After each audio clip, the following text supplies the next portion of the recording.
Thank you all for coming this evening, and welcome again. We're very happy for you to be with us this evening. My name is Ann Peters. I'm with the Pulitzer Center, and we're eager to learn more from each other this evening. We also wanted to thank our co-organizers for the evening, Human Rights Watch, and appreciate all of the work that you all do. As a nonprofit journalism organization, the Pulitzer Center's mission is to champion the power of stories to make complex issues relevant and inspire action. We are based here in Washington, D.C., and this is where we've begun. But right now, we have a global network of journalists, educators, and students and staff who we work with. We asked if you have a moment to please feel free to look through the reporting we've supported through the years, as well as the engagement programs that we've organized at pulitzercenter.org. I'm also thankful that this evening we're able to bring together journalists, policymakers, human rights investigators, researchers, and individuals who have firsthand experience that they will share with us to inform us all on what is going on in Ukraine and consider what might come next, and to learn more from all of you here in our audience. So we will have time for question and answer toward the end of our program. On that note, in terms of logistics, we'll be running through about 7:30, and before that, as I mentioned, we'll have some time for Q&A. Please remember to turn off your phones or silence them so we won't be interrupted. And then we will have time after the program ends at 7:30 to go ahead and spend more time together informally over more food and drink and to speak with each other. So with that, I'd like to introduce our moderator for the evening, Pulitzer Center's Executive Editor, Marina Walker-Guevara.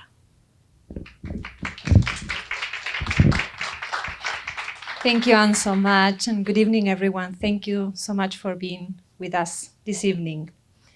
The Russian military assault on the Ukrainian city of Mariupol between February and May of 2022 left thousands of civilians dead and injured and trapped hundreds of thousands for weeks without basic services. It also destroyed and damaged critical infrastructure and buildings, including hospitals, schools, college campuses, and cultural sites. So how do human rights researchers and journalists document that scale of destruction when there is no physical access to the city under siege?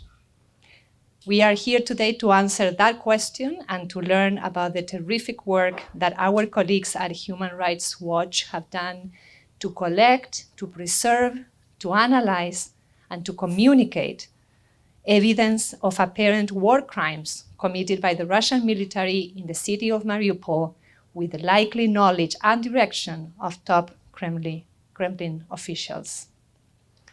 To learn about their methodology and findings, we will now watch a 22-minute film that captures really the essence and the power of the investigation that Human Rights Watch conducted in partnership with SITU Research, I hope I'm pronouncing that name correctly, and Hounds. We will then have a conversation with some of the lead authors of the Human Rights Watch report, Beneath the Rubble, documenting devastation and loss in Mariupol. And also with NewsHour correspondent Nick Schifrin, who has done his own deep reporting on Ukraine and also on other conflicts around the world. And we have been so fortunate at the Pulitzer Center to support some of that work that Nick has done. You will have, as Anne said, the opportunity to be in conversation with all of our panelists, but I invite you now to watch the 22-minute film. Thank you.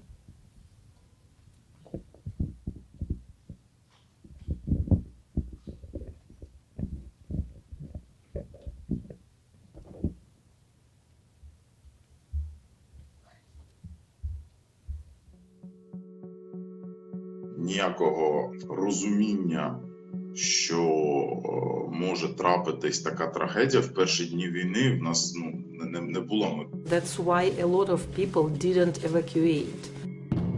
Приходом войны у всех поменялась жизнь. Все поменялось. This is the story of Russia's assault on Mariupol, a strategic port city in southeastern Ukraine.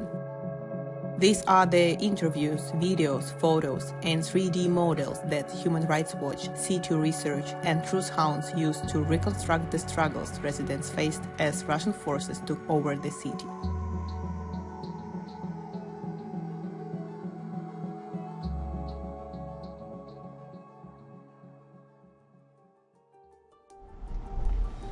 This is Mariupol after Russian forces occupied the city.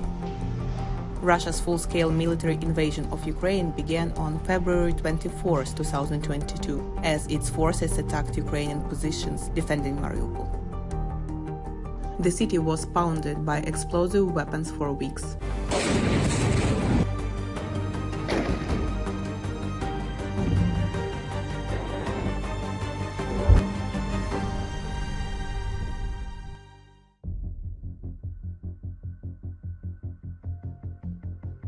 Much of Mariupol was seriously damaged in the Russian assault. Human Rights Watch and SITU Research conducted a detailed damage assessment of the destruction. While satellite imagery shows damage to rooftops, our modeling reveals more. We used over 850 videos and photos of buildings that we found online and verified, in addition to satellite imagery, to capture the extent of the devastation in the city center. Buildings with damage are seen here in red. Our analysis shows that 93% of the 477 high-rise apartment buildings in this area were damaged. Some of this imagery could help prove war crimes. Our focus was Mariupol's main avenue, Myru, or Peace Avenue, and the immediate surrounding area, the city center, which includes cultural hubs, hospitals, schools, and universities.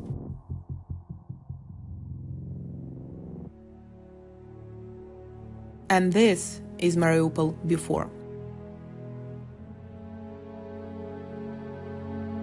Це містечко, де жило десь 500 000 людей. Останні роки він був розквітлий, у нас парки були нові, у нас настільки центр відбудувався. Город становился современным, молодежным.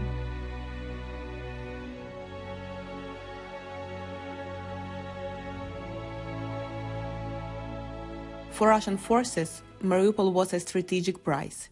It would give them control of one of Ukraine's largest ports and the land corridor between occupied Crimea to the west and areas Russia had been controlling in Donbas to the northeast.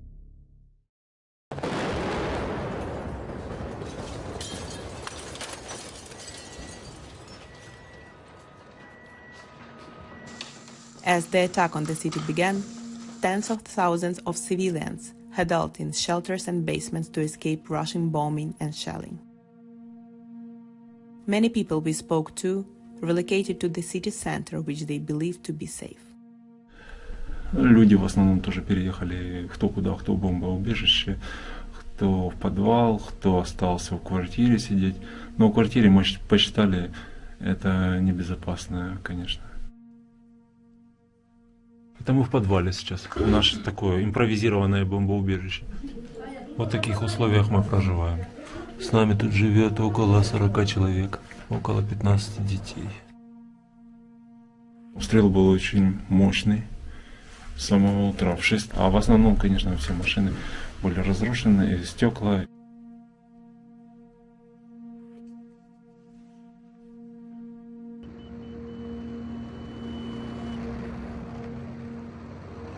Russian forces used a variety of explosive weapons in Mariupol, including aerial bombs and ground-launched artillery, such as projectiles and rockets. The use of these weapons in populated areas is the greatest threat to civilians in contemporary armed conflicts and heightens the risk of unlawfully indiscriminate attacks. Авіаобстріл, бомба попала прямо в гуртожиток. У мене лице було просто розірвано. Рука, груди, живіт, ноги, все це було порізано.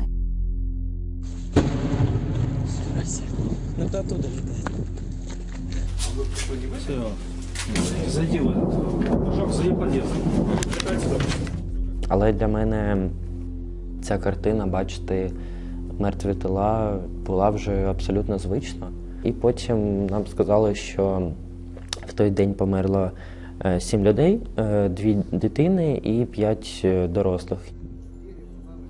Under the laws of war, parties have an obligation to do everything feasible to minimize harm to civilians.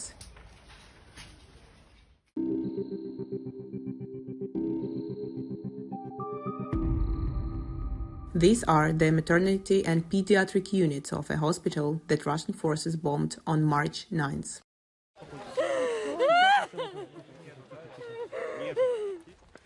At least 3 people were killed, including a pregnant woman and her baby, who was stillborn after the attack. 17 people were injured. In this case, witnesses told us that there were no Ukrainian military personnel, vehicles, or installation close by at the time. A deliberate strike on a hospital not being used to carry out attacks harmful to the enemy is a war crime.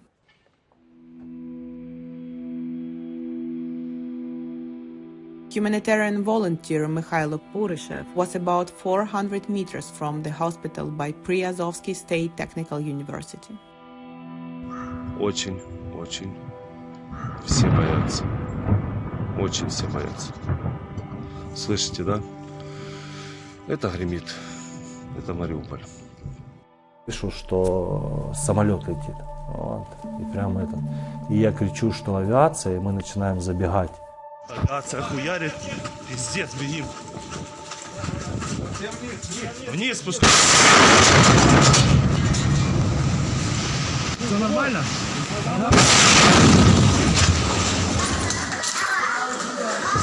Это пиздец.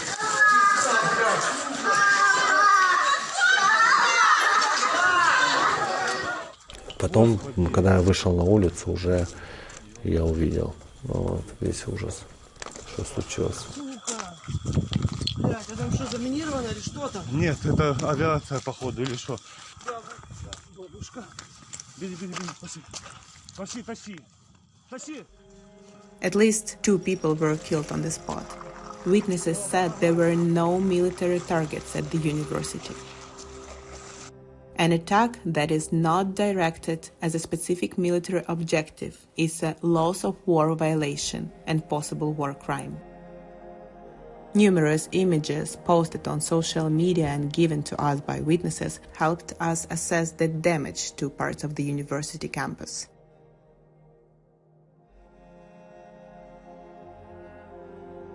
The fighting damaged vital infrastructure, knocking out the city's electricity grid, which in turn cut essential services. So we left without gas, without water, without power, so we are absolutely isolated from civilization. No internet, no update, nothing. Если мыть руки, то только так. Значит, собираем снег, ведро закидываем, потом ставим это ведро на костер, кипятим. Отлично. Живем как в каменном веке, в пещерах. Переместились. Во время войны еще кучеряво живем. Бекончик, макарони.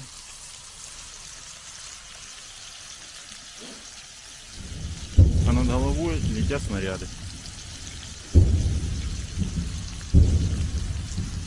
Главное, чтобы они из нас барбекю не сделали.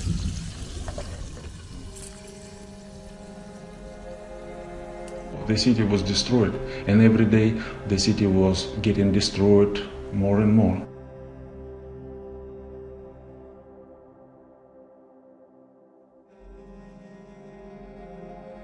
Але я можу сказати, що з кожним днем ці вибухи тільки набирали темпу, і з кожним днем було все гучніше, все більше цих вибухів та було все більш пекельніше. We use satellite imagery, photos and videos to track damage across Mariupol. We found 86 out of 89 schools and universities were damaged, and all the city's 19 hospital campuses.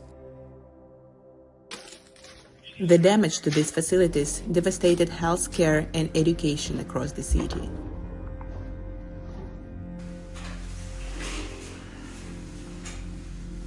І ми там кожного дня розуміли, коли ж можливо буде виїхати, але ми розуміли, що місто закрите і немає можливості виїхати. In the first 2 weeks of March, multiple attempts to provide safe passage out of the city failed in the face of Russian obstruction. Arbitrary restrictions on the evacuation of civilians or the delivery of aid would amount to a violation of the laws of war and possible war crimes. In early March, hundreds of people had gathered at the Donetsk Academic Regional Drama Theater for shelter and in the hope of getting safe passage out of Mariupol. Natalia Tkachenko arrived on March 12th after an attack destroyed her home. Там кое-как кормили, обед, похлебка, утром и вечером стакан кипятка, но это хоть что-то было по сравнению с тем, что дома не было ни воды, ни еды, ничего. Темно, света нет. Зайти в туалеты было нельзя. Воды не было, их никто не чистил, не мыл. И это был такой кошмар. И никто по театрам не ходил, бегали только дети, потому что дети есть дети, они игрались, они смеялись. At least 500 people were sheltering at the theater on March 16. Giant Cyrillic letters spelling "children" were painted on the ground in front and at the back of the theater. These words were clearly visible on satellite imagery. Natalia was bringing water inside by the main entrance. И в это время падает бомба. Просто ударной волной. А там все летало. Этот цемент в рот, в глаза везде. Обломки какого-то дерева, досок, стекла. И я не слышала, кроме гула. И вот этого треска ничего не слышала. Satellite imagery, videos, and photographs of the theater show that the central part of the roof and the northern and southern walls were destroyed. At least 15 people were killed, and the total number has not been determined. Given the absence of a military target at the theater, it appears that Russian forces deliberately attack civilians, which would amount to a war crime.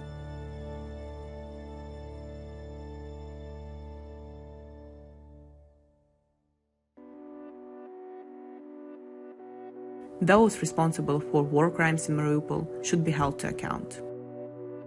By reviewing official Russian government statements, social media posts, and obituaries of Russian soldiers, we identified 17 military units that took part in the 2022 siege of Mariupol.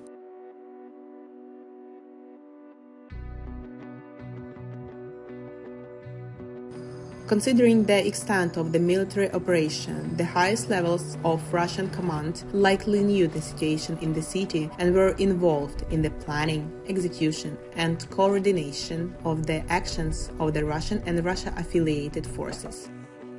Those responsible for the conduct of Russian forces during the siege of Mariupol include President Vladimir Putin, the Commander-in-Chief of the Armed Forces, Minister of Defense Sergei Shoigu, and Chief of the General Staff of the Armed Forces Valery Gerasimov, among others.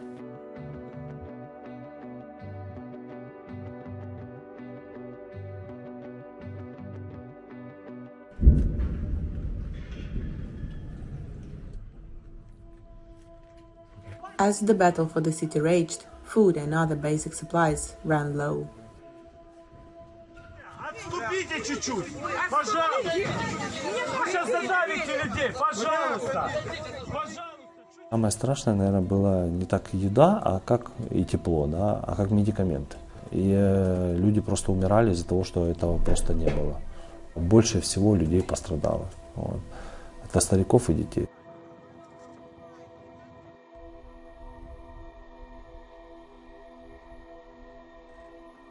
Thousands were killed in attacks. Others died from health complications due to lack of medicine and clean water. Мариуполь — это такое большое кладбище людей.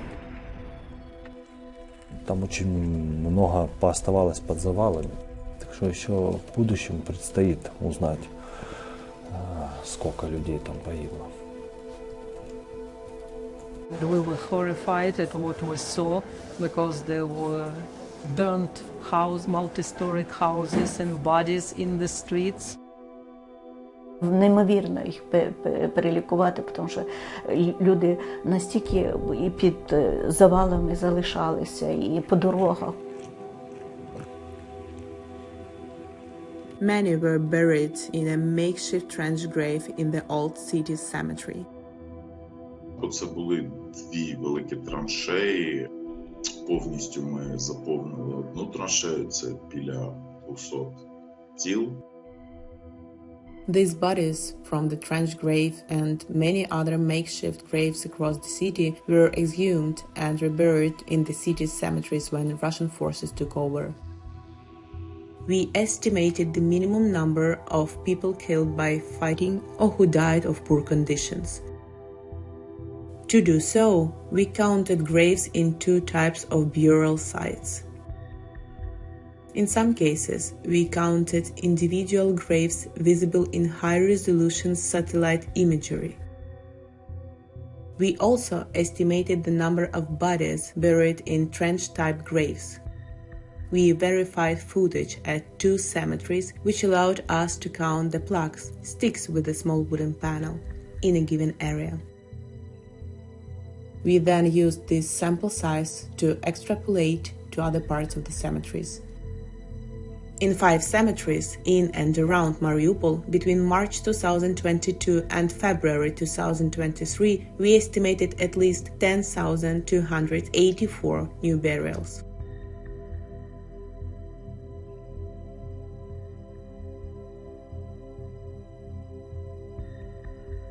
We do not know how many of these people were civilians. Considering average annual death rates in Mariupol, we calculated more than 8,000 people would not have died were it not for the attack on the city. This is likely a significant underestimation of the total number of dead, as many graves contained multiple bodies and the remains of others were likely buried in the rubble and taken away during demolition efforts. With the city still under Russian occupation and much of the physical evidence destroyed, the full death toll may never be known. Look around, what is going on, what's happening with our Mariupol. He completely destroyed, completely gone. Just disappeared. Just nothing, just ruined.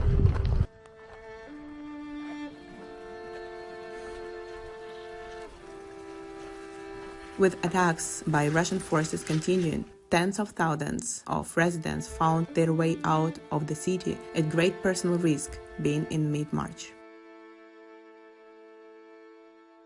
We were hoping war suddenly will stop, and finally we realized this is not going to happen. We decided to run away. Надеемся, будет все хорошо.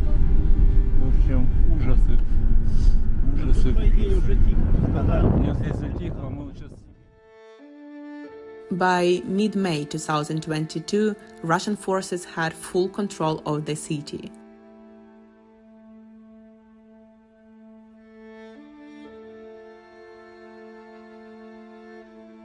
The bombs might have stopped now, but the city's tragedy is far from over. The psychological effects of the fighting, displacement, and the losses that Mariupol's residents experienced will reverberate for years to come. Маріуполь – це місто, яке стало пеклом. People should know what is happening.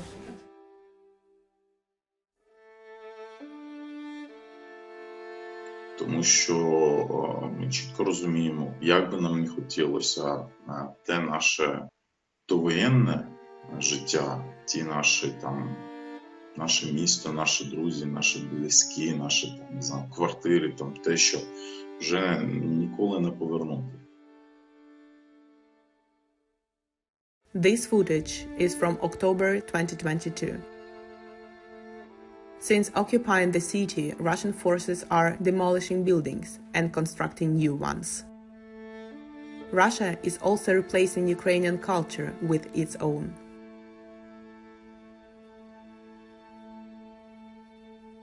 For justice to be done, the survivors of Mariupol need reparations for their losses. The loss of their homes, their loved ones, their livelihoods, and the impact on their mental health. Russian officials and military commanders credibly implicated in war crimes committed in the city need to be brought to justice. Когда попала только на украинскую землю, первая фраза была, что этих людей надо наказать.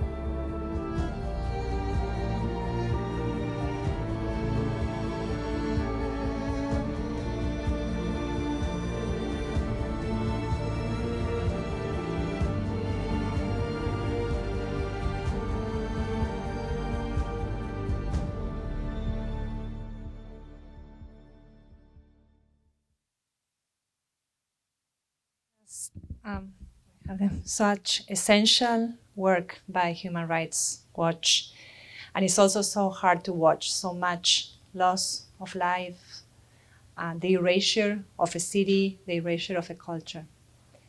Before we go to our panel today, and to help us process what we just watched, we're going to invite to the front a very special guest that is with us today. His name is Oleksiy Dyatlov. And Oleksiy is from Mariupol. And he was there during the siege of his city. He eventually was able to leave the city with his family, and he's living now in the United States. Welcome, Oleksiy. Please come.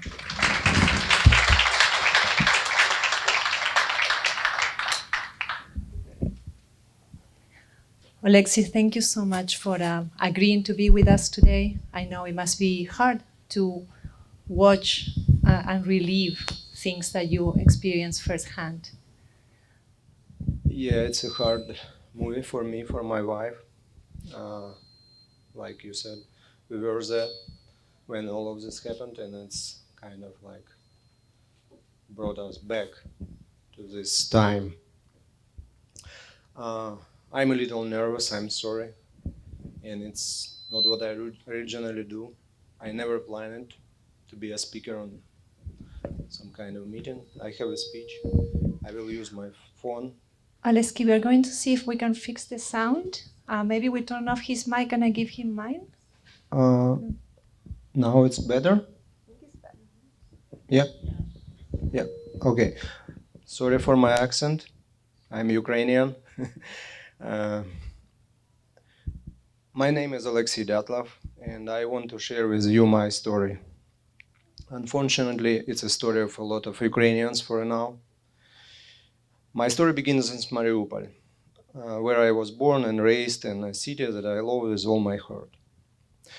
I'm a beloved husband. I'm a father of 4 children. I have 3 sons and my beautiful little daughter. She was born here in the US. My life is full of challenges and changes. Unfortunately, this is already the second war in my life. After the first war caught me in Donetsk in 2014. In Donetsk, I was a co-founder in a big holding company dealing with everything from food processing to construction. It was a successful business, and living there was a tough decision when first war started. But the safety of my family was my top priority when I had to leave everything behind and start from scratch in Kyiv, our capital of Ukraine. In 2017, I returned to my native Mariupol. My city needed reconstruction, renovation, and I founded a construction company to help with that. My team and I work on many projects that transformed the city. My company was built 2 biggest parks in the city. One of the parks around drama theater, and one of the parks which like a lot of people seen after all of the situation after war started, when you can see this like Freedom Square, we called it, with all of these birds symbolizing Ukrainian regions. This is a project what my company also built, but it's not about it. On February 24, the war invaded our lives with new force. A morning call from my colleague took me by surprise. I couldn't believe what was happening, and the same day at 9 a.m., I gathered my managers and the company executive staff in the office and let everybody know, like, stay at home, and like gave instruction to strengthen the security of the object. I didn't understand how I was wrong. I didn't understand what's coming. I couldn't believe that our city, our home, could become a battleground, but reality turned out to be cruel. We found ourselves trapped, surrounded by Russian forces. And the situation worsened every day. In search of shelter, we moved to my mother's house, a typical 5-story multifamily home building in which many Mariupol residents lived. It was just a basement in a house, not prepared for nothing. It's just like concrete walls, concrete ceiling, concrete floor, nothing else. Without any food, preparation, or not.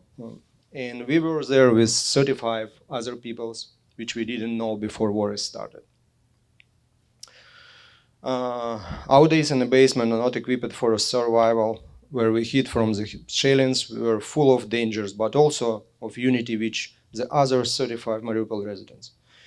We shared the last, helped each other survive in these conditions. Like you saw in the video, like many people survived in the one building, like in drama theater, help each other to survive, find the food, everything what is needed just for your life. On the 2nd of March, the city was left without electricity, gas, heat, water, communication with outside world. We didn't know anything what's happened around. We just heard all of this bombing from aircrafts, from different types of military. During our time together in the basement with many others, I became clear that even in the worst times, the human spirit cannot be broken. Like all of people who was there, we helped each other to survive. We walked around shelling and bombings from plannels for water to streams, cooked food on a fire, and took turns with the men at 9 so that a shell landing nearby wouldn't bury anybody. Several times shells landed 10, 20 meters from us. One time even like I was heating a kettle on a fire outside to make tea for everyone in the shelter. And the shell landed so close that a piece of shrapnel pierced the spout of the kettle. Me and another man were only saved because we immediately fell to the ground and shrapnel passed over us. As our food supplies got lower every day, I traded firewood for my food to meet the specific needs of my young son, like cookies, baby cereals, even diapers. When it's happened, I was there with my mom, my wife, and my son, who didn't turn 2 on this time. He was like 1 year and 11 months. He was still small, and he's now with me here. God bless, everything is fine. There was no medical help, as you've seen on the video, and a lack of supply. I want to say not a lack of supply, any supply. Russians, they just trapped all the city, don't even allow nobody leave the city. On March 10, I rushed to the city center to check on my grandmother. What I saw there was shocking. Houses were burned down. There were dead bodies on the boulevard, like you saw in the video, and makeshift graves in the yards. It was terrifying to see. And I realized that I needed to protect my family who were with me.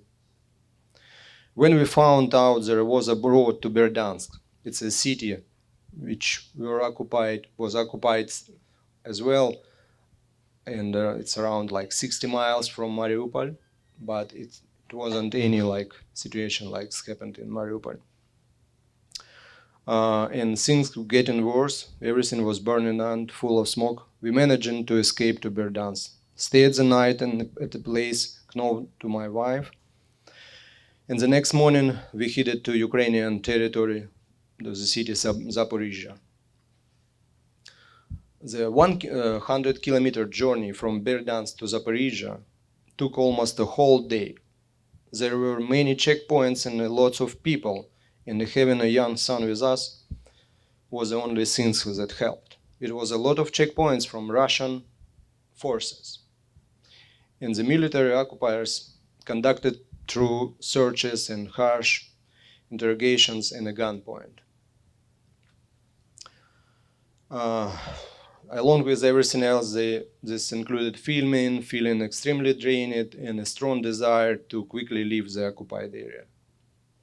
And yeah, like one woman told on this video, the first step on Ukrainian territory, it was kind of like, yes, we lost everything, but we kept the most important things alive. Unfortunately, many Mariupol residents will never be able to say the same, and several families of our acquaintances whom we will never see again.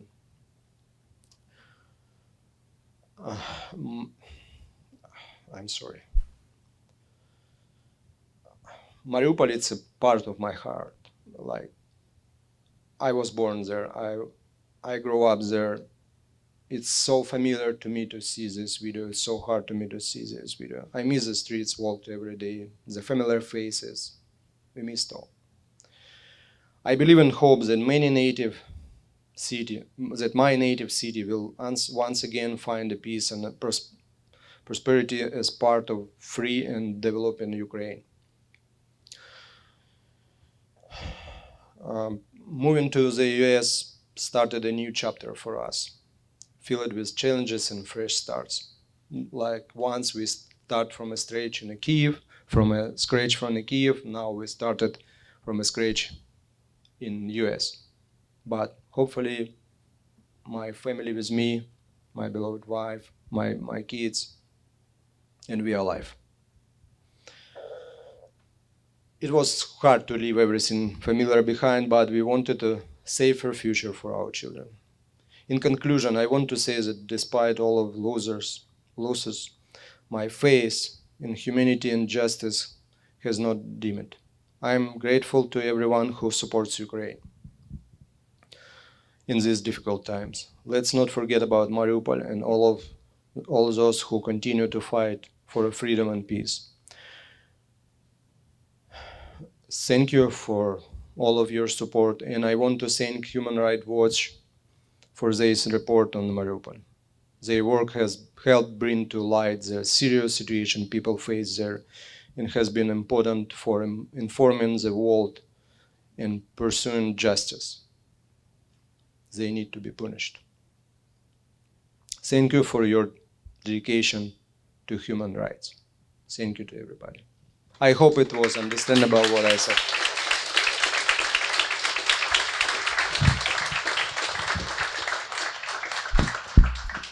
Thank you, Alexei, for your courage and for sharing everything that you have shared with us today. Thank you.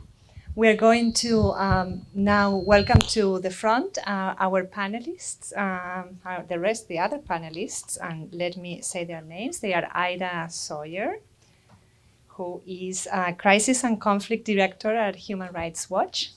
Hi, Ida. Sam Dubberly, Director of Human Rights Watch Digital Investigations Lab. Hi, Sam. And Nick Schifrin, PBS NewsHour's Foreign Affairs and Defense Correspondent. Hi, Nick.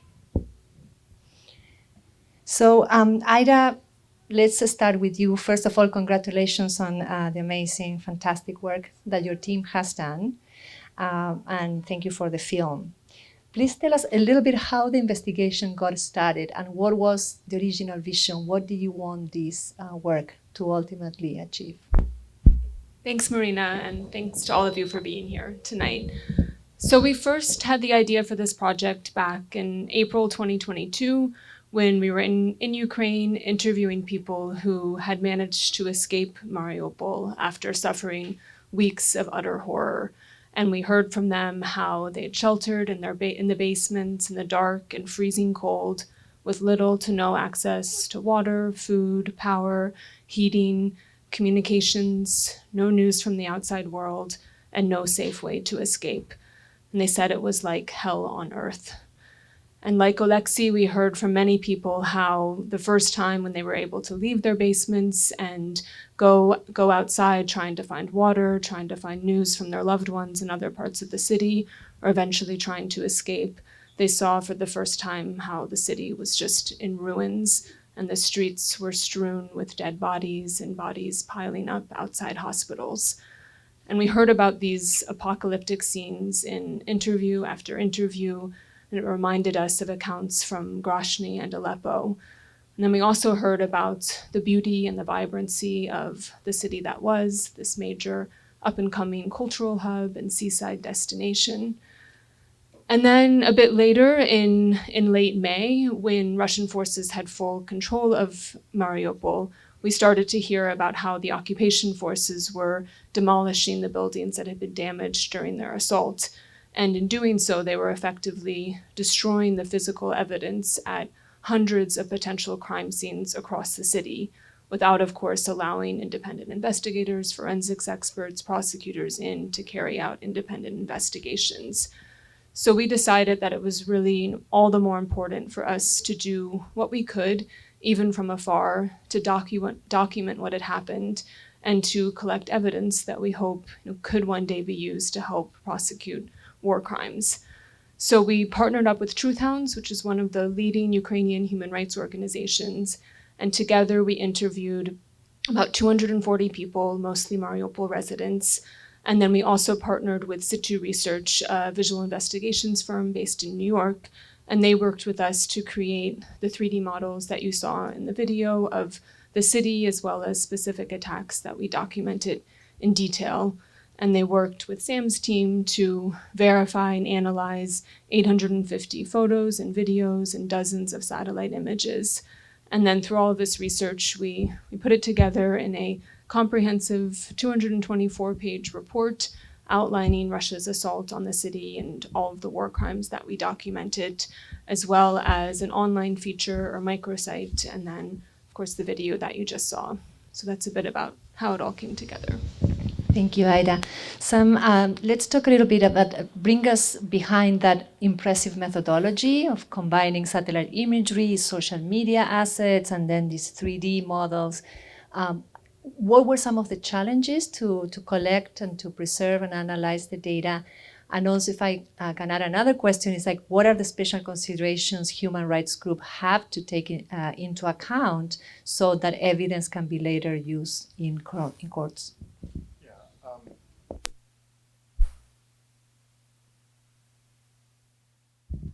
On is good. Thank you. So starting out a project like this, you know, from day one, from the 24th of February 2022, we started to see streams and streams of videos posted online, posted on particular Telegram channels. And I think, you know, journalists, human rights investigators everywhere were digging into those. At Human Rights Watch, we've built up a digital investigations capacity over the last five years and really developed a methodology that we deploy in every investigation we do, in every conflict we do, be it Sudan, be it Gaza, Israel, be it Ukraine. And we started that in Ukraine. So my team started straight away kind of collecting from all over Ukraine at the start. And then when we decided to hone in on Mariupol, started collecting videos and photographs from Mariupol. At the same time, we were seeing, you know, in initial damage assessments, so we talked about that, you saw in the film, the damage assessments we were doing.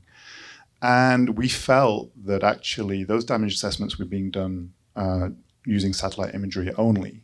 And we felt actually what we were seeing in the videos and photographs was actually a much different type of destruction of the city. So we started to do, you know, from afar, what we called an on-the-ground damage assessment using videos and photographs.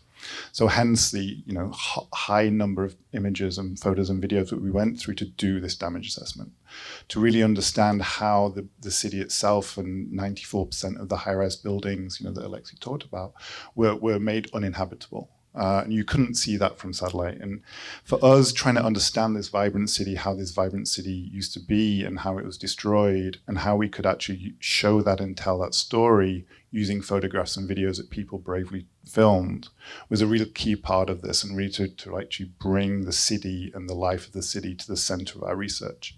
So that was kind of the basis of that open source video and photograph analysis, was to understand that. But it meant painstaking hours of going through each and every photograph to understand, number one, was it filmed after February the 24th, 2022? Because it could have been from somewhere else, it could have been from a different time completely. And was it actually filmed in Mariupol? Was it actually taken in the city we were talking about? So what we call geolocation, so trying to work out exactly where the exact street corner a video was filmed on. So we did that for each and everything to come up with that damage assessment. We also then took it further. So, you know, we have relationships with satellite companies, commercial satellite companies. And, you know, you saw for example, the analysis we did on the cemeteries. So try to understand, you know, where were people buried? And that took, again, hours of mixing together the video and photograph analysis with satellite analysis with my team, and going through kind of trying to actually build methodologies on the fly for some of this, trying to actually realize, okay, so if we put this video and this photograph with that satellite imagery, we can suddenly start to count the number of individual cemeteries and individual graves that are there. And then we have these other images we're seeing in satellite imagery of trench graves, and how many people are in those graves as well. So helping us understand this, this kind of the number of people who were killed in the city. And then of course you saw the chain of command analysis that we did, which was very, very difficult to understand, you know, which units were in the city, which units were actually operating in the city, involved in the siege, who do they report to, and who do they report to, and who do they report to, and understanding who was there. So all of this we were able to do from afar, working with Ida's team and who was speaking to the people at Mariupol, trying to understand that. In terms of the considerations of then how do we make sure that this evidence could be used in the future, we internally have built systems which allow us to archive these videos and photographs. One of the big challenges of social media platforms is, you know, they're commercial companies, they're there to make money, right? They're not there to preserve evidence of war crimes. That's not there, you know, it's not very good for shareholder profit, right? So we make sure that we are preserving this evidence so that it can be used one day. And for the first time at Human Rights Watch, we made available an online archive, which is available to researchers, that's there, that people can then actually go and actually look at and use in the future, which says, you know, this is what we found. This is how we verified it. This is where it happened. This is, our seal of approval on this as a piece of evidence. And you can go and check that yourselves, because I think in the digital remote research, transparency about methodology is really important, that we show how we reached the conclusion that we reached. I think that'll be really important in future for any accountability processes. Thank you so much, Sam. Nick, you have done your own powerful reporting from Ukraine, several trips since the beginning of the war. Tell us how your work compares to the human rights researchers' work, like how is similar, how is different, and how you overcome the challenge of access and safety. It doesn't. I mean, journalism is important, and what everybody who's gone to Ukraine on behalf of a journalism outfit in the last 2 years plus has done is vital. But if that's the question, we will read books about Aleppo. We can read books about Aleppo and Grozny because of the research that went in after the first draft of history was written by the journalists. We will read books about Mariupol thanks to this work, and thanks to Alexei, and thanks to Alexei's children, who it is extraordinarily heartening to see playing in the corner, to know that people will be able to say that they survived the war and can tell the story of what happened.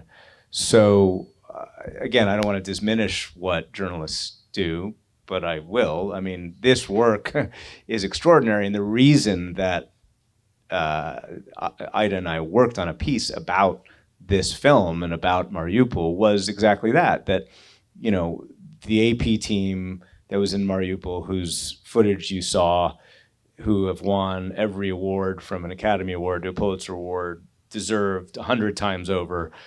We owe a debt of gratitude, history will owe a debt of gratitude to them, and we will owe a debt of gratitude to this report and other reports similar to it that get beyond just the 30 seconds or 2 minutes or 4 minutes or 8 minutes that journalists are able to tell on television, and the stories that we write in newspapers and on radio.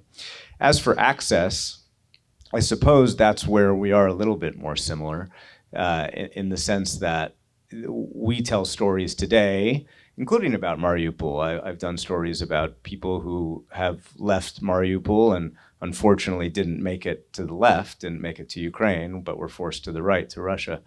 And we tell those stories, and I think those are important, about places that we don't have access to. And so we will continue to do that because it's absolutely vital to tell the stories of what is happening behind enemy lines, so to speak, what is happening in occupied Ukraine, all parts of it. But I suppose what journalists still need to do, especially at this moment, is to tell the stories of the people whose stories deserve to be told. And that remains to this day, two years plus later, across a 1,000-kilometer front line, in which there are extraordinary tales of survival every day that unfortunately we're not seeing, we're not reading, we're not listening to as much as we used to because the world is distracted. And so it is, it behooves us in the media to keep on trying to get there, keep on telling these stories, keep on bringing the voices of the Ukrainians whose stories need to be shared. And I hope that we will continue to do that, despite the news gods and the news trends being unfortunately against Ukraine's favor. Thank you. Ida, what has the impact of this report been so far, and what are you hoping that it will achieve in the next few months and years? Thanks. So our main goal with this project is for those most responsible for all the abuses we documented to be brought to justice, and for the Russian state and senior Russian officials to pay reparations to victims and their family members. And as you saw in the video, as you've heard from Alexei, we've just heard again and again this strong desire for justice from everyone we spoke to. So we're using this project really to push for that. And I think that will be more and more challenging as time goes on. We did see in the initial months after Russia's full-scale invasion a really unprecedented mobilization in support of justice for war crimes, with the International Criminal Court quickly opening an investigation, the UN's Human Rights Council, the Ukrainian government, and many other governments starting their own investigations or supporting justice efforts in different ways, which was all very encouraging. But justice takes time, and for these efforts to really deliver meaningful justice, we need to see long-term financial and technical commitments and sustained political will. And I think with more and more, quote, Ukraine fatigue, including from governments that were initially really supportive of justice efforts, there's a risk that some of that could wane. So that's the main focus.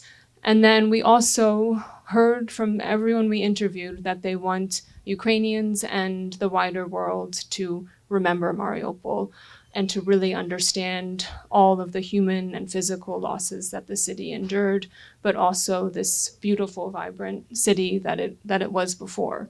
So this project is also really an effort to capture that. And then we hope that this project will clearly demonstrate the impact on civilians that Russian war crimes in Ukraine are having, and what we could very well see more of as long as this continues and those responsible are not deterred. And then lastly, I think it does really demonstrate just the cruel devastation and suffering caused by explosive weapons when they're used in cities and towns around the world, whether it's Mariupol or Gaza today. And we're using that to support our broader push for all governments to sign on to and fully abide by the international political declaration that aims to curb the use of explosive weapons in cities and towns anywhere. So that's a bit about what we're hoping for, and we'll keep pushing in the months to come. Sam, I couldn't help but notice that compared to the old school human rights reports that were like this big, this is such an immersive, incredible storytelling that you were able to achieve with constantly comparing what Mariupol was, what it is today, following the stories of particular children throughout the siege and so on. What audience did you have in mind, and what do you want those audiences to do with that immersive storytelling? I'm really not very good with microphones. I mean, I think in terms of the impact of this report as well, just to add on a couple of things to what Ida was mentioning, I think there's some plumbing impact as well in terms of justice and accountability, if you like. I think the Ukraine conflict, we all have the phones in our hands and all the cameras in our hands, and the satellites everywhere. And I think this conflict was the first time I saw a real mobilization around using this material as evidence. There's a document called the Berkeley Protocol, for example, which is about using evidence collected by smartphones for accountability purposes and criminal accountability purposes. And this is the first time I ever saw it really deployed in action. And it's like, so part of our impact around the plumbing of this is there as well. So that goes into your question, which is also about like, I think there's a lot of things at play here, which is, yes, maybe we didn't know when we started the project that the interest in Ukraine would wane to the degree it has. But, by doing a project like this, we're able to bring back some attention to it and show the meaning of that, bring in the importance of the memory of the city, but also alongside that with the storytelling that we used, really find individual stories which brought the crimes to life. And I think often we kind of like with the law and accountability, it feels very dry. But actually, if you put that alongside a story, like if on the microsite that we have, on the storytelling we have, the first story is about a bomb that was dropped through the middle of a building, killing 17 people in the basement. Now, if you just say like 17 people were killed in the basement of the party, okay, we move on, right? But actually, if you understand who these people were, that one was a 3-year-old girl who loved dancing and singing, and we spoke to her grandmother. and we're able to tell her story and the story of that family, you bring that crime to life. And that was what we were trying to do and trying to achieve by doing it. And I think there's other elements as well. We focus very heavily, this is where the kind of relationship with journalism and Nick comes in. It's like, well, other news organizations cannot go there. News organizations cannot go there. News organizations don't have the resources maybe they once had to tell these stories. So how can we entice news organizations to tell these stories? By providing information, by providing material. So the 3D modeling we did, it tells the story of what happened and makes you understand the city and how it functioned. But also it's kind of appealing to put on a website for a news organization, to put in a broadcast for a news organization. So there's all these different kind of angles at play there.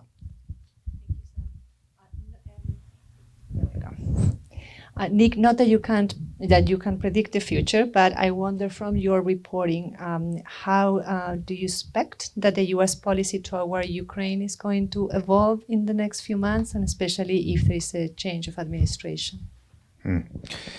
Prediction is hard, especially about the future. Is that what Yogi Berra said? I think that the policy will remain over the next few months. Obviously, as we all know, ad infinitum, it is up to the Speaker of the House in this moment and his caucus to decide whether they will support Ukraine at the price of $60 billion as part of a supplemental that's about $100 billion that the Senate passed.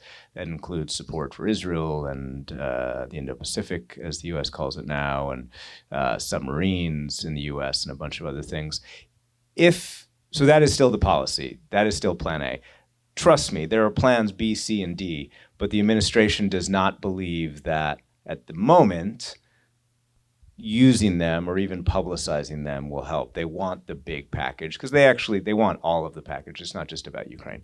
So let's assume for a second, and Johnson has said today that he is moving forward on this vote. Let's assume for a second that Johnson figures out a way to get this bill through. He doesn't lose his job. The bill passes. I mean, frankly, there's a lot of ifs there. Well, let me just say this. If the supplemental does not pass, the United States intelligence community believes that Ukraine will lose. Now, what does that mean? It's a high probability that Ukraine will run out of air defense, and that will allow Russian jets to fly wherever they want over Ukraine. Now, maybe not, maybe Europe will help there, but certainly a lot of decisions will have to be made on air defense that will allow access to Russian jets. Artillery, this has been covered widely, a severe shortage. Anyway, the CIA believes that Ukraine will essentially lose the war without a supplemental. Whether that's at the peace table, so to speak, or not, who knows. With the supplemental, the best they can do for this year is hold the line, and that's U.S. policy right now. Hold the line until 2025. Ukrainian weapons will come online in a significant way that they haven't by next year. European weapons will come online, and if there is continuity in the United States, more U.S. capacity will come online, but that still depends on Congress. If there is not continuity in the United States, anybody who says that they know what Donald Trump is going to do is guessing. So we guess what Donald Trump's going to do. He has said, and his allies have said, that they're not interested in sending money to Ukraine. So I guess we have to take them at their word. And the former president believes that he can come up with a peace plan with President Putin. And I think he said something like in the first week of his administration, the war will be over. Again, we don't know. We really don't. But I think it is clear from everything we've been saying that Ukraine is at an existential point. It faces an existential threat, but it will also not give up, right? It's not like U.S. weapons will drop to 80% or 60% or 40% or 20% of what they are today, and Ukraine will say, okay, I guess we'll stop. That's not going to happen. The Europeans will continue to send weapons to Ukraine, and the Ukrainians themselves will make decisions, while painful, that will allow them to continue the war as best they can. And so I think what the U.S. goal for this administration is to get them an infusion that gets them well into next year. And if it ends under the Trump administration, then Ukraine will have to make decisions. But the bottom line is they're going to keep fighting as long as they can. Thank you, Nick. Fortunately, we have somebody here in the audience from the Biden administration, so I would like to invite Danielle Johnson from the Office of Global Criminal Justice at the State Department to share with us how the U.S. government is working to ensure accountability for war crimes in Ukraine. Thank you very much. This is a tough act to follow after all of you. And I want to stress, my name is Danny Johnson, no relation to Speaker Johnson, just to be very, very clear. So I am Senior Advisor for Ukraine in the Office of Global Criminal Justice, the U.S. State Department, under Ambassador Beth Van Schaack. She sends her regrets that she could not be here with you all tonight in person, but I know that she wants to pass along her congratulations on this phenomenal report, this incredible work. And I saw firsthand how moved she was by this report. And I sent, when it was released, I sent it to everyone in our office, and I said, everyone needs to drop everything and read this, but be prepared to have your heart broken. And somehow, breaking our hearts has been very, very inspiring, and this is the kind of work that really keeps us motivated in our office. So I want to say just a few words about our efforts in the United States to pursue accountability for perpetrators of atrocity crimes in Ukraine and also justice for the victims. So we tend to think of our efforts in terms of 5 pathways to justice, and they are all mutually reinforcing and complementary. The first, the most important, the most critical is Ukraine's domestic system. So Ukraine's domestic system must be the main engine of justice. And there are a variety of initiatives that we've undertaken to try to support that. I will mention one tonight for the sake of time. That is the Atrocity Crimes Advisory Group, or ACA. This is something that we launched with the UK and the EU at the very start of the full-scale invasion in coordination with Ukraine. And its main goal and everything that it's devoted to is providing training and strategic guidance to Ukraine's Office of the Prosecutor General. So that's one example of our first pathway, which is supporting Ukraine's institutions. The second pathway is supporting international institutions and investigations. So that includes the ICC's investigation into the situation in Ukraine, also efforts like the Register of Damage that is under the auspices of the Council of Europe. It's hosted in The Hague. We hope that it will be the first step towards an international claims mechanism to start bringing reparative justice, as Ida mentioned. And we are very proud as the United States to be a founding member of that effort. The third pathway is supporting civil society, funding civil society to do a whole range of efforts, one of which is high-quality documentation, such as we've seen tonight, of war crimes, but also to pursue universal jurisdiction cases outside of Ukraine. The fourth pathway is to shore up our ability to prosecute perpetrators here in the United States. So that has included efforts like the Justice for War Crimes Victims Act that President Biden signed into law in 2022. Also, the DOJ's indictments for war crimes of 4 Russian military personnel, and ongoing efforts to seize Russian illicit assets for the benefit of Ukraine. But I want to be very clear that we believe meaningful justice needs to go beyond criminal accountability. The sheer scale of atrocities and trauma that Ukraine has experienced means that it is impossible that every victim who wants to see justice through the courts will actually get that privilege. It's just too much. So what we want to do is really support efforts and promote things like reparative justice measures, long-term medical, psychosocial, and legal assistance, truth-telling and memorialization efforts, and also institutional reform to help enable Ukraine to be able to continue on its path for a secure, democratic, and European future. So I know that I'm running out of time, so I will quickly say a few words about documentation and the importance of good documentation. So we know, as we've discussed, as Sam mentioned, high quality documentation is really, really critical in courtrooms for evidence, for prosecutions, but it is also incredibly important for this broader kind of holistic transitional justice to make sure that what people have experienced is captured, the horrors of what they have experienced, but as Alexei has shown us tonight, also what they have survived and what they have managed to make out of these awful, awful experiences. Just to acknowledge all of that, the full scope of it, documentation matters. It's so important, especially, as I mentioned before, when not every victim who wants it will get justice through a courtroom. But quantity does not always equal quality. And Ukraine is a case, as we mentioned, where there has been extensive documentation. But the question now is ensuring that that documentation is collected in a trauma-informed, victim-centered way, and that it is used in a really impactful way. And the reason my office was so grateful to participate in this event tonight is because we see work like this as being really a model, something to emulate of the highest international standards. And I want to congratulate you myself on several pieces, the methodological innovations, the coordination with other stakeholders, meaning that it represents many different diverse sectors that are involved in this process, and most of all, the focus on victims and survivors themselves. So we are very grateful to be able to speak to you a little bit about what we have been up to in the United States government. I'm happy to, speak further if anybody has questions, but thank you all again for this incredible work.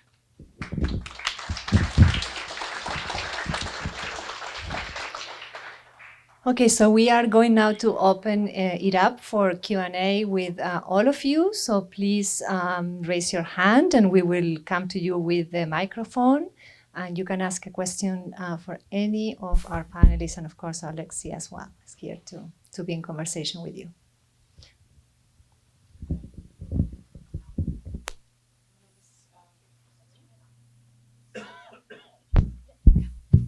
Hi. My name is Maria. I'm also from Ukraine. Great job. Thank you so much for doing this. It's very important. But I was wondering, you were saying that the work you were doing and the work that the Biden administration is doing towards pursuing these war criminals is very important to bring Russia to justice. We have seen enormous atrocities. We have seen genocidal war, not a Ukraine conflict. I'm sorry, but I have to say this. We have seen the same things in Grozny. We have seen the same things in Georgia. We have seen the same things in Syria. So far, Russia has not been brought to justice. What makes you think that things will change and that your work here, because I know how hard it is to do that work, will matter and will have any consequences? Thank you.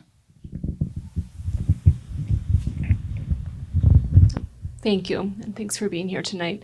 It's a tough question. I think we have to be patient and persistent and keep trying and not give up. And we've seen in other contexts, leaders of the former Yugoslavia, it took a long time. Eventually, there was justice there.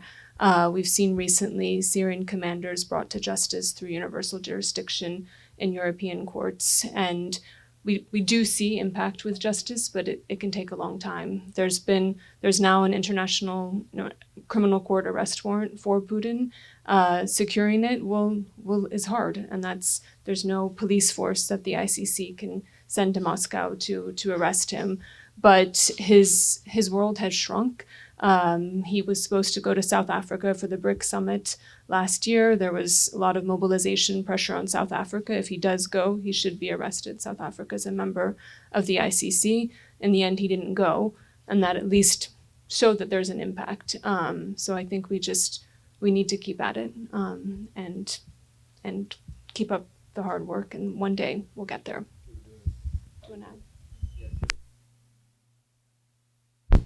What I want to say, it's a incredible work, and yes, we all of Ukrainians, we want. It's not a simple enemy, and it's not a 2+ years war in Ukraine. It's 10+ years war in Ukraine already, because the first war, like I said, I met in Donetsk, where I was living with my family, and it's already second war. In the 10 years, it wasn't so like damaged war, the first one, but they still keep occupied a big territory. And they erased my life already twice. And whatever like you guys been doing, I wanna help you with it. And like every Ukrainian want to help you with. But we need to keep trying. Yes, this is what I can say. And whatever his administration do for now, they need to keep trying to help Ukraine and to help with all. Like even I'm sending ammunition from US to Ukraine now. I'm buying in auctions here and send it to Ukraine, send it to Ukraine, send it to Ukraine, because it's needed. And our guys, military guys, who's on the front line. I'm not a military man. I'm a businessman. I was a businessman. And I'm father of a lot of children, what has allowed me like to be here. And when I left the city, it also helped me when I was on the way to Ukrainian territory, because my young son was with me. It's helped. But whatever we're doing, we need to keep doing it. Because, like I said, Russia, it's not a simple enemy. And it's hard to say, but they're so powerful. If without help, it's hard to say too, we cannot survive. Whatever we will do, I know we will be doing, a lot of my acquaintances, they've been doing like this production of drones, what is like a major stuff for a war for now, because it's new type of war. And whatever we are doing like Ukrainians, we need have somebody like US, like Europe, and we need to keep doing what we're doing. With all, this is incredible investigation. This is incredible. And I want to say, whatever, like how many people has been died, I want to say it's a lot more. I know, I believe it's a lot more people has been died in Mariupol. And I knew a lot of people who's already gone. Yeah, but thank you. Sorry for your time. Hands. I'm going to go with somebody in the back for a little bit, or maybe the gentleman here. I don't see the hands in the back too much. Thanks. This is just really incredible. I'm curious, in holding perpetrators accountable, how far down can you go? I mean, the high political level, Putin, defense minister, et cetera, but can you identify which kind of Russian military units were deployed around Mariupol, who was commanding them, how far down it went, whether any captured soldiers had orders basically kind of outing the Putin regime that the goal was to terrorize and create this type of mass atrocity? I mean, how comprehensive is your project to hold the perpetrators accountable? Thanks, Rob. So we were able to identify 17 specific Russian military forces that were operating in Mariupol in March and April 2022, and that was through verifying videos that were posted by the forces and going through obituaries of Russian soldiers that died in Mariupol, or medal award ceremonies to officers who were, awarded for their service in Mariupol. So we can, with confidence, identify those 17 units, and then we were able to go, up the chain of command all the way to Putin. We weren't able, as part of our research, to necessarily connect lower level commanders with specific crimes that we documented, but we can say that they were there and part of the operation. And then we really focused in our report on the top 10 commanders as having overall command responsibility for the operation, being part of the planning meetings, and yeah, so we're focusing on them, but we did identify those lower level guys. The gentleman here. Sorry. I have a couple of questions, if I may.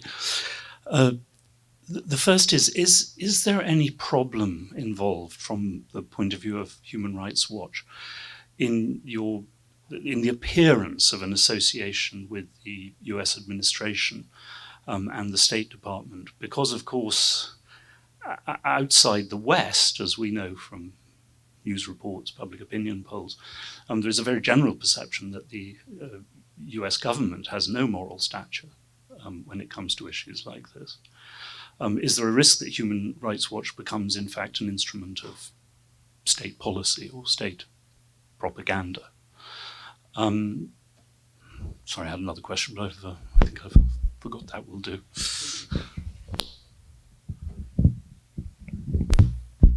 Thanks for the question. So Human Rights Watch is a completely independent organization. We don't receive any government funding from the US or others.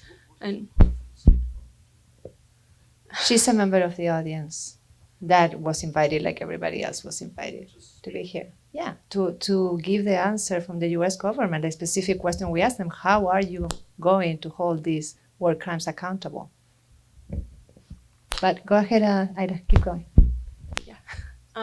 So we are independent from the U.S. government. And we've been very critical of many U.S. government policies, including right now in Gaza. We're doing a lot on that. So I don't, having Danny's perspective here, the U.S. it has done work to support justice, and it was, we thought it would be useful to hear that perspective. Sorry, I remember my second. Yep. It's an issue of competing moral responsibilities, because the trials that were envisaged here of Putin, obviously most importantly, but also his senior officials, would be dependent on basically complete Russian defeat or complete Ukrainian victory and the destruction of the existing Russian regime. That rules out any compromise piece, obviously, and would require the war to go on for a very long time. Is that a moral issue that concerns you in any way? So we at Human Rights Watch, we do not take a position on one side or another winning an armed conflict. We focus on the conduct of the parties during armed conflicts and the need for those responsible for war crimes and other serious abuses to be brought to justice. So that is our focus, not on how the war ends, how the war itself, how that goes on. So that's our focus. Thank you. Other questions from the audience? Hands, the lady here, please. Then we'll go to sorry, I sent you to the back. Here. Trying to balance front and back, gender. Okay, thank you. My question is for Nick. Based on your reporting, do you have a sense, with Donald Trump and the Republicans in the House who support him, what is more important, keeping immigration as a campaign issue or denying support to Ukraine? I mean, I would love to be able to give you an answer to that, but I just am not qualified for that. I've not done any reporting on Donald Trump's current immigration policy, and certainly relative to how that compares to Ukraine. I cover foreign affairs, so we can talk about what Trump and his allies might do with Ukraine, but relative to immigration, I think there's obviously a history there, but I just don't know where they are right now. I'm sorry. Let's go in the back now. Hi, thank you very much for this evening. It's been absolutely excellent. My question is that the report is vital for documenting Russian war crimes. And I assume and I hope there is a process by which the evidence is converted into formalized in terms of prosecutions. Because as I understand it, your purpose wasn't to build a legal case, but to provide the evidence. At the same time, you can't possibly cover all of what's happening in Ukraine. Your resources are limited and your time is limited. So my question is about journalism. And is there a process or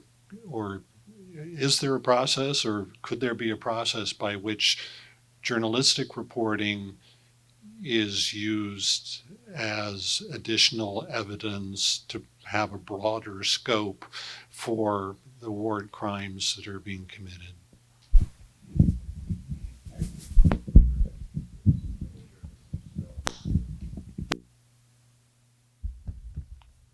not getting on with microphones. I mean, I think, if you look at how Human Rights Watch documents, so there was, for example, last year, a universal jurisdiction case in Germany against a Syrian commander, which used as its basis for the prosecution 2 reports done by Human Rights Watch. And, the prosecution in Germany then built on top of that. I think it's the same with journalism. I think all of us kind of have a role to play in building this ground truth, if you like, that then we hope prosecutions, it's not for us to decide what the prosecutors decide to follow, but then they can use to build that up. They should be doing their own investigations, but then using the basis that we've built. And quite often we will follow on from what journalists have done. So, Nick also covered one of the reports we did on cluster munition attack in Kramatorsk in Ukraine, in which 58 civilians were killed. I think what happened with the journalism there was like, okay, Russia did it, off we go to the next thing. And it was good reporting that everybody did, but we stuck with it and for a bit longer and actually built up the proof and the evidence that Russia did it. And I think then prosecutors can build on that and take it further. But, the journalism is where it starts, actually, in many of the first draft of history, as Nick mentioned. We can then build on that, and then hopefully then prosecutors build on that as well. So it's kind of like that chain.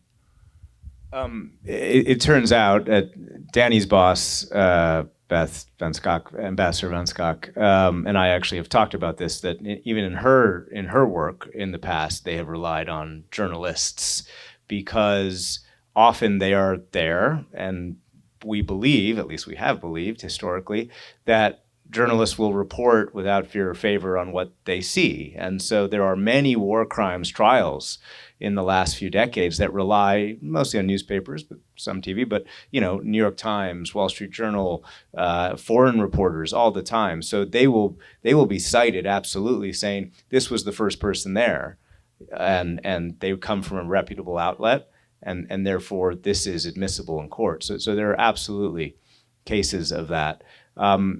I don't think any journalist will say that he or she does his work hoping that they're cited in the ICC one day. It's a nice plus, I suppose. But I think our version would be that there are people whose stories I have shared, including the woman who had to watch her son get exhumed from a grave because he had been beaten and tortured and murdered by Russian occupying forces, and she was with Ukrainian police who were documenting that war crime. And we told her story, and I had to ask her, how was she? And on the second worst day of her life. Worst day of her life was the day she found out her son was dead. The second worst day was she had to watch her son be exhumed. And I suppose that journalists' version of justice, I wouldn't use that word, but journalists' version of this, what we're talking about, is believing that we go up to that woman and ask her, tell me about your son. Not because we are exploiting her, quite the opposite, because we are trying to provide the very dignity and humanity the Russians stole from him. And by telling his story and her story, we hope that the world understands that they have names and they have histories and their dreams have been taken away from them. So again, it's not what journalists would call justice, it's storytelling, but I suppose it's a version of it. And if I may add just very briefly, just yesterday I was in a different panel on atrocities of war with a lawyer from an organization called Trial International, which is based in Europe. They are the ones that file cases for universal jurisdiction. That is when somebody who has committed this kind of crimes shows up in a country like France or Switzerland, I believe, and they can be arrested and prosecuted. By the way, there have been like 93 cases, 93 convictions in recent years. There have been 3 for the ICC. My point was that this person mentioned how many of the cases that they have filed successfully for universal jurisdiction have been, journalists have made significant contributions to these cases. And in one recent case for a minister in the Gambia, the whole thing started with a tip that the organization received from a journalist that was aware that that minister was in that country. And followed, after that, the minister was arrested and has been convicted. Maybe last question, and we finished. Okay, it's just in front of me, I can't say. Thank you so much. It's extraordinary work and very inspirational. I was just hoping that you could go into a little bit more detail into how you were able to map the command structure of the forces that were present in Mariupol, especially considering the fact that Russian military command is often strangely intermixed, or has dotted lines as opposed to sort of straight lines, and just some of the direct methods that you used in order to establish the specific individuals who are in command of those units. Yeah, it was hard. It was tough, and it took us a long time, and it took us a lot of redrafting and rewriting, and trying to understand it, and a lot of talking to a lot of experts. Number one. How we started was a lot of media reports, a lot of news reports about, the Russian military. There's a lot of expertise out there already, other organizations we relied upon, some other, non-governmental organizations that do a lot of this kind of work, academics and so on and so forth. And then we plunged into the world of Facebook obituaries and medal award ceremonies and on Facebook or on the Russian social media channels, on Telegram and so on and so forth. So it was just a long, painstaking process of understanding, this commander from this unit was killed in Mariupol. So we can, then put that soldier to that unit, start investigating that unit, trying to work out who the commander was at that time. And then a lot of structure. So building a very structured database was very key. Which is obviously a very time-consuming process, and then trying to analyze that as we went through it. There's some areas that we weren't able to look into. So, for example, the Air Force. Obviously the Air Force was responsible for a lot of the crimes committed in Mariupol. We don't talk about the Air Force at all because we couldn't say with any certainty because of the range of the planes and so on and so forth, from which air base it could have come from, hundreds of miles could have been from. So we were unable to pin anything on the Air Force, even though the ICC has subsequently issued an arrest warrant for one of the commanders of the Air Force. So it's just really going into the real intricate details of those social media posts, relying on work that had been done by others, acknowledging the work that had been done by others, talking to the people who'd done that work, trying to understand them, and then slowly building it out, double checking it with ourselves, double checking it with everybody that could know anything about it, and then finally coming up with that. Social media videos of the activities of the Russian soldiers in Mariupol was harder to use because obviously a lot of those videos are shaky, are from film from too far away, but some were helpful. So we got also several perpetrator videos, what we call perpetrator videos. So, videos posted by the soldiers themselves in action. Kadyrov from Chechnya was obviously very involved in putting himself on TikTok around the place. So who was he meeting with? What photographs were they posting? And so on and so forth. It was just collecting all that very slowly and then going through it very slowly and trying to be honest about what we know and what we don't know, where the dotted lines are. As you said, it was very changing a lot, and oftentimes, it changed during the combat. People were killed, people were put in their place, who was alive when, so on and so forth, asking those questions. Thank you. We're going to wrap up, but I want to finish with Alexei. That's okay, Alexei? I want to ask you to tell us very briefly, to those U.S. resident citizens who are still uncertain about why the U.S. should continue to support Ukraine, what will you tell them? Keep supporting. Without support, like I said, we cannot survive.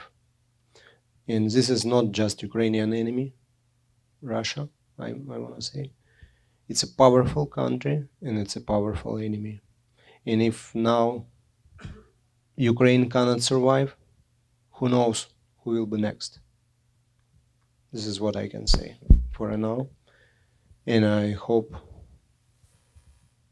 we can resolve, not we, like US people, can resolve the situation between Johnson and all of these political things. Yeah. But without help, we cannot survive.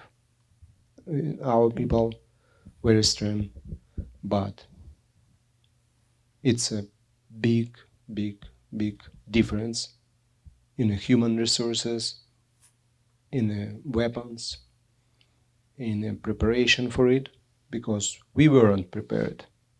Like, I was wrong when I told my wife when 24th of February happened. I told, no, we were sitting in the city. I need to save my objects. I need to save my business. I need to save all of you. I just didn't believe it's happened. And Thank you, Lexi. yeah. Thank and you. Help you for all. Thank you, Thank Ida. you for all. Sorry. Thank you, Sam.